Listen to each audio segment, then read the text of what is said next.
which resulted in the classic books Awareness of Dying.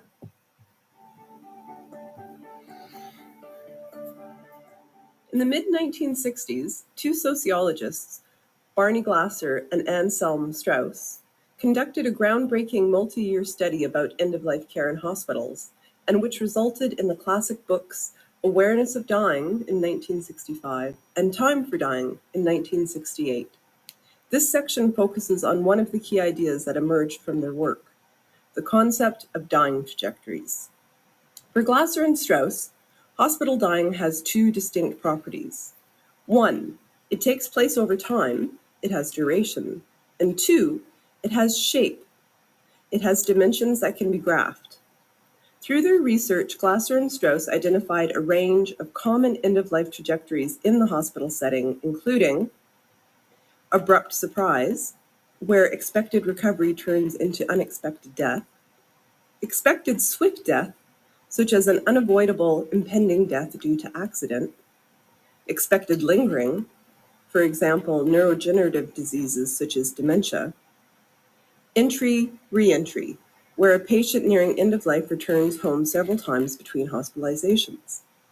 They also noted a less common suspended sentence trajectory, where a patient stabilizes but is not cured and is sent home, potentially for years.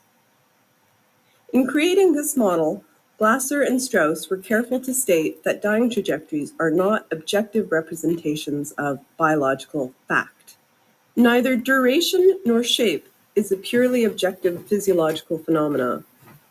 Their dimensions depend on when the perceiver initially defines someone as dying and on his expectations of how that dying will proceed. Dying trajectories themselves, then, are perceived courses of dying rather than the actual courses. Their point was to highlight how dying trajectories were shaped by a diversity of perceptions and expectations, such as healthcare providers, patients, and family members, and the organization of day-to-day hospital work, as much as by physiological processes.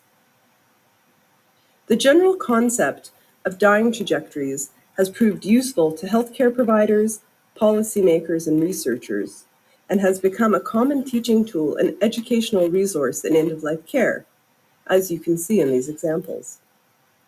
However, in translating Glaser and Strauss's work into a medical context, these latter examples erase the conditions under which the model was originally generated. As a result, most current models use the language of disease or illness and are focused on grouping together types of diseases and conditions, such as cancer, organ failure, and frailty. Consequently, dying trajectories have become based on the supposed objective properties of these diseases or conditions, without reference to perceptions, expectations, and work patterns, and relevant whether or not the person is in the hospital. There are, however, some social science researchers studying end-of-life healthcare who are challenging the ways in which the trajectory model is currently being used. For example, one influential study reviewed the medical records of 27 patients with heart failure and found that, quote, no typical dying trajectory in heart failure was identified, and only a minority of patients conform to the theoretical trajectory underpinning current service developments. Social science research has had significant impact as to how end-of-life is understood and the types of care provided. For example, the concept of dying trajectories has become part of our overall death system, providing a powerful explanatory model for a range of typical trajectories of the last phase of life. However, many people may not be aware of its history and context and use the model in ways that can lead to inappropriate care planning, misallocation of healthcare resources, and most importantly, erase the critical social element which fundamentally shapes what end of life looks like. Key messages. Dying trajectories take place over time and have different shapes. Dying trajectories do not map actual objective courses of dying. The trajectory model has become an important explanatory tool within healthcare. Current usage often neglects the social context foregrounded in the original concept.